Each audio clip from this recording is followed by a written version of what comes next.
누가복음 6장 27절부터 38절 말씀을 함께 묵상하도록 하겠습니다. 오늘 본문은 예수님께서 사랑에 대해서 말씀하시는 이야기입니다. 우리가 늘 사랑에 대해서 생각하고 말하고 이야기하지만 예수님께서 우리에게 주시는 사랑은 어떤 사랑인지 오늘 다시 한번 그 사랑에 대해서 생각해 보는 시간을 가질 수 있으면 좋겠습니다. 하나님을 믿는 사람들은 어떻게 성도를 사랑하고 이웃을 사랑하고 그 사랑을 표현할 수 있는지 오늘 세 가지로 사랑의 모습에 대해서 이야기해 주시는데요. 첫 번째는 보복하지 않는 사랑, 그리고 두 번째는 보상을 바라지 않는 사랑, 그리고 세 번째는 비판하지 않는 사랑입니다. 이 세 가지 다 쉬운 이야기는 아닙니다. 보복하지 않고 보상을 바라지 않고 비판하지 않는 것, 이것을 사랑의 모습으로 오늘 예수님께서 우리에게 주고 계십니다. 실천하기가 쉽지 않지만 이것을 실천할 때에 하나님께서 기뻐하실 것을 우리가 알고 있습니다. 우리 27절부터 한 절 한 절 보면서 그 사랑의 내용을 다시 한번 확인해 보겠습니다. 27절, 28절 말씀을 읽겠습니다. 그러나 너희 듣는 자에게 내가 이르노니 너희 원수를 사랑하며 너희를 미워하는 자를 선대하며 너희를 저주하는 자를 위하여 축복하며 너희를 모욕하는 자를 위하여 기도하라. 예수님께서 말씀하시는 사랑은 원수를 사랑하는 것입니다. 이미 원수를 사랑한다는 말 자체가 우리에게 너무 힘든 이야기입니다. 실천하기 거의 불가능하지 않을까 할 정도로 어렵죠. 원수라는 말 자체가 사실 우리에게 사랑을 줄 수 없는 대상이지 않습니까? 우리를 싫어하고 우리를 어렵게 만드는 그 대상, 원수, 생각하기도 싫고 그들을 만나고 그들과 이야기도 나누기도 어려운 대상이 원수입니다. 피하고 싶고 거부하고 싶은 것이 원수인데 예수님께서는 우리에게 그 원수를 사랑하라고 말씀하고 계십니다. 미워하는 자를 선대하고 저주하는 자를 위하여 축복하라고 말씀하십니다. 그리고 우리를 모욕하는 자를 위하여 기도하라고 말씀하십니다. 다 어려운 말입니다. 나를 미워하는 자를 나도 미워하는 것이 마땅하지만 나를 미워하는 자에게 잘해주라고 말씀하십니다. 그리고 나를 저주하는 자를 위해서 똑같이 저주하지 말고 그를 축복하라고 말씀하십니다. 나를 모욕하는 자를 위하여서 기도하라고 말씀하십니다. 정말 이것이 하나님의 마음인 것 같습니다. 우리에게 하나님의 마음을 알려주시고 그것을 요구하고 계십니다. 오늘 여기서 말씀하시는 그 원수라는 것은 오늘날 우리가 느끼기에는 좀 힘들지만 그 당시에 예수님께서 말씀하실 때는 원수들은 그들이 하나님을 믿는 것을 방해하는 사람들을 말합니다. 미워하는 자, 저주하는 자, 모욕하는 자, 이것 다 마찬가지입니다. 예수님을 믿는 것을 박해하는 사람들을 말하고 있죠. 그래서 예수님을 믿기를 어렵게 만드는 그 박해하는 사람들을 미워하고 저주하고 모욕하지 말고 그들을 축복하고 그들을 위해서 기도하라고 말씀하고 계십니다. 그것이 예수님께서 말씀해 주시는 사랑입니다. 29절입니다. 함께 읽겠습니다. 너희의 이 뺨을 치는 자에게 저 뺨도 돌려대며 내 겉옷을 빼앗는 자에게 속옷도 거절하지 말라. 유대인들에게는 보복법이라는 것이 있었습니다. 우리가 잘 알듯이 눈에는 눈, 이에는 이. 이것이 그들에게 너무나 당연하게 여겨지는 보복법이었습니다. 나에게 행한 대로 그에게 똑같이 돌려주는 것이 당연한 그 시대였는데 오늘 예수님께서 말씀하시는 것은 기독교인들은 그렇게 하지 말라라고 말씀하시죠. 이 뺨을 치는 자에게 저 뺨도 돌려대라. 이렇게 복수하지 말 것을 말씀하고 계십니다. 겉옷을 빼앗는 자에게 속옷도 거절하지 말라. 이렇게 반복해서 보복하지 말라고 말씀하십니다. 그것이 예수님께서 말씀하시는 사랑이지요. 나에게 어떻게 행하든지 그에게 나는 똑같이 대하지 말고 보복하지 말고 그에게 더 많은 것을 주라고 말씀하십니다. 비록 우리가 이것을 행하기가 어렵겠지만 그것을 요구하고 계시는 것을 우리가 보면서 우리가 당연히 행해야 하는, 순종해야 하는 명령인 것을 기억하며 오늘도 우리가 만나는 모든 사람들에게 그가 나에게 어떻게 대하는지, 그가 나를 어떻게 생각하는지, 어떻게 말하는지를 볼 것이 아니라 그럼에도 불구하고 모든 사람을 사랑하는 오늘 하루가 되었으면 좋겠습니다. 30절 말씀입니다. 내게 구하는 자에게 주며 내 것을 가져가는 자에게 다시 달라 하지 말며. 나에게 구하는 자에게 줄 것을 요구하시고, 그리고 나의 것을 가져가는 자에게 다시 달라고 하지 말라고 말씀하십니다. 좀 뭔가 억울한 마음이 들 수 있습니다. 구하는 사람의 배경이나 상태를 고려하지 말고 모두에게 아무런 제한 없이 모든 사람에게 주라고 말씀하고 계십니다. 무언가를 주어야 할 때 조건을 따지지 말라는 것이죠. 이 사람이 나의 친구인가 원수인가, 아니면 믿는 사람인가 믿지 않는 사람인가, 우리 교회 교인인가 아닌가, 나랑 가까운 사람인가 아닌가, 부자인가 가난한 사람인가, 그것을 따질 것이 아니라 필요한 사람이라면, 나한테 요구가 들어왔다면 제한 없이 주라고 말씀하십니다. 또 반대로 무언가를 내가 빌려주었을 때는 그것을 독촉하지 말라고 말씀하시고 계십니다. 받는 것을 포기하라는 것이 아니라 그에게 독촉하지 말라는 것이죠. 왜냐하면 당시에는 무언가를 빌려줬다면 독촉하면서 괴롭히는 사람들이 있었기 때문입니다. 오늘 빌려주고 내일 달라고 하는 그런 합리적이지 못한 행동들을 많이 했기 때문이죠. 그래서 계속 빌린 것을 갚으라고 압박하면서 괴롭히는 것을 하지 말라는 표현입니다. 그것이 사랑이라는 것입니다. 31절입니다. 남에게 대접을 받고자 하는 대로 너희도 남을 대접하라. 네, 이것이 황금률이죠. 받고자 하는 대로 남에게 대접하는 것. 우리가 살아가다 보면 주는 것이 인색할 때가 많습니다. 받는 것은 원하지만 주는 게 쉽지 않은 경우가 많이 있죠. 대접을 받고 싶다면 내가 먼저 대접을 하는 것이 옳습니다. 사랑을 받고 싶다면 내가 먼저 사랑을 하는 것이 옳습니다. 이것이 다른 사람으로부터 내가 사랑을 받는 방법이기도 합니다. 내가 주어야 받을 수 있는 것이죠. 그런데 어떻게 보면 이것이 좀 삭막해 보이기도 합니다. 자본주의 같기도 합니다. 주고받는 기브앤테이크처럼 보여지기도 합니다. 이것이 사랑일까? 이것은 거래가 아닐까? 그렇게 생각하기도 하지만 사랑이라는 것은 그렇습니다. 서로 사랑하는 것이죠. 일방적으로 사랑할 수는 없는 것입니다. 받기만 할 수 없는 것이고 나도 주어야 하는 것이죠. 그러면 누군가가 주어야 하고 누군가를 받는다고 한다면 누가 먼저 주어야 할까요? 내가 먼저 받기를 기다릴 것이 아니라 내가 먼저 준다면 우리에게도 사랑이 주어질 것입니다. 서로 사랑하는 것이 사랑이지요. 그래서 받는 것만 기다리지 말고 주는 것을 기꺼이 기뻐하기 바랍니다. 그래야만 하나님께서 기뻐하시는 그 사랑이 우리의 행동으로, 우리의 삶으로 이루어질 것입니다. 32절부터 34절까지 좀 길지만 같이 읽도록 하겠습니다. 너희가 만일 너희를 사랑하는 자만을 사랑하면 칭찬받을 것이 무엇이냐?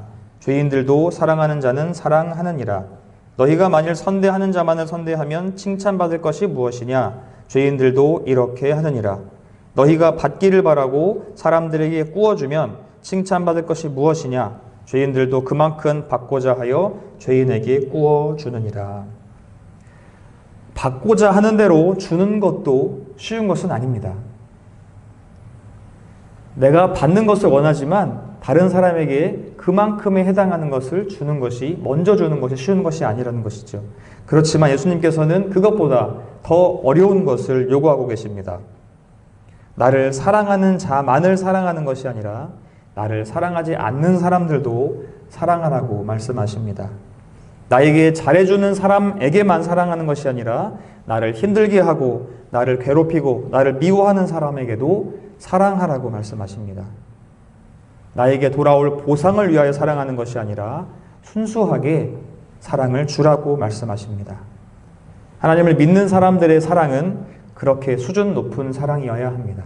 죄인들도 사랑을 합니다. 나에게 잘해주는 사람한테 잘해주고 또한 그들에게 이익이 될 만한 사람들에게는 잘해줍니다.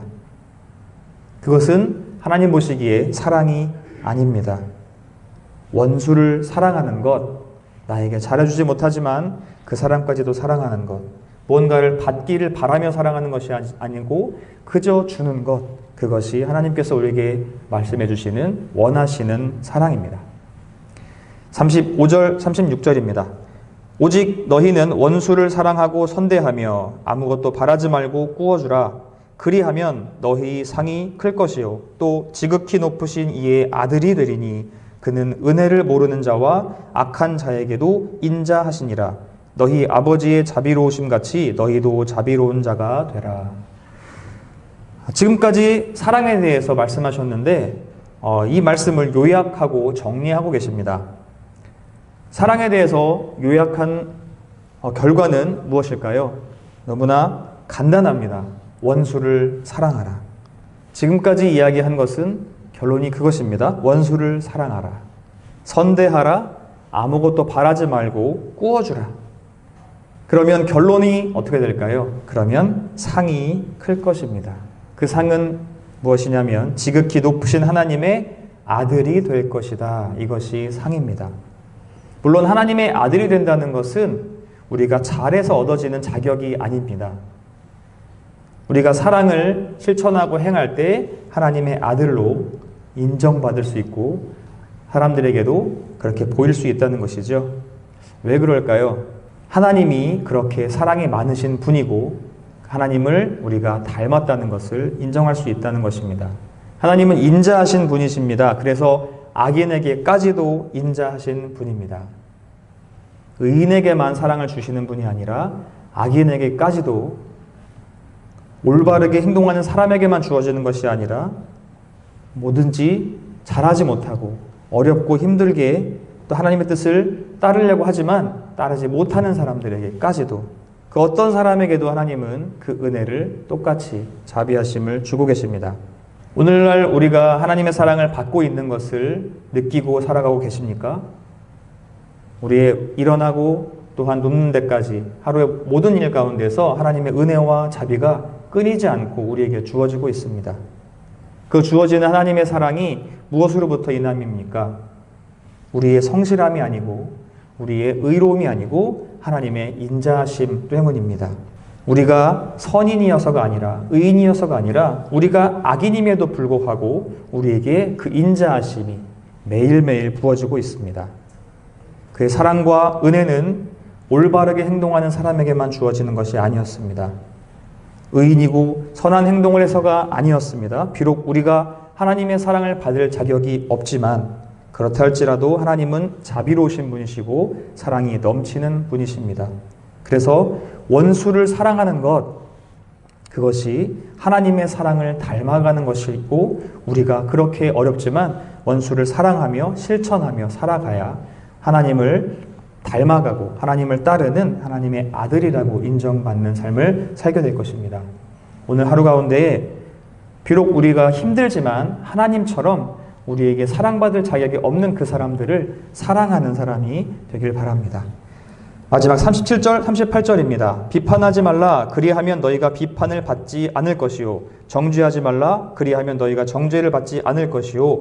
용서하라. 그리하면 너희가 용서를 받을 것이요. 주라. 그리하면 너희에게 줄 것이니 곧 후히 되어 누르고 흔들어 넘치도록 하여 너희에게 안겨주리라. 너희가 헤아리는 그 헤아림으로 너희도 헤아림을 도로 받을 것이니라. 원수를 사랑할 것을 말씀하시고 마지막으로 비판하지 말라, 정죄하지 말라 이렇게 두 가지의 금지 명령을 주십니다. 그리고 용서하라, 주라 이렇게 두 가지의 권고 명령이 주어집니다. 그렇게 명령을 하시고 그 명령을 따랐을 때의 결과를 말씀해 주시지요. 비판하지 않는 그 사람은 하나님으로부터도 비판받지 않을 것입니다. 정죄하지 않는 그 사람이 하나님으로부터 정죄받지 않을 것입니다. 좋게 살라는 것이 아닙니다. 하나님으로부터 비판받고 정죄받지 않으려면 나 먼저 다른 사람에게 비판하지 말고 정죄하지 말라는 것입니다. 이것이 명령입니다. 그와 마찬가지로 내가 남을 용서해야 하나님으로부터 나의 죄를 용서받고 남에게 주어야 하나님으로부터 후히 받게 될 것입니다. 내가 먼저 행해야 하는 것이지요. 우리는 내가 먼저 받기를 원하지만 하나님께서는 내가 먼저 행하라고 말씀하십니다. 내가 누군가를 비판하고 정죄할 사람이라고 생각이 되십니까? 우리에게는 그럴 자격이 없습니다. 비판하고 정죄받는 것이 아니라 사랑하고 주어야 합니다. 용서해 주어야 합니다. 나 자신이 하나님 앞에 비판받고 정죄받을 사람이라는 것을 기억하십시오. 남을 용서하고 주는 것이 어려우십니까? 내가 하나님께 용서받아야 하는 사람이고 하나님으로부터 받아야 하는 사람이라는 것을 기억하십시오. 내가 행한 대로 오늘 우리는 받게 될 것입니다. 그러나 하나님은 내가 사람들에게 주는 것보다 후히 흔들어 넘치도록 주실 것을 약속하십니다.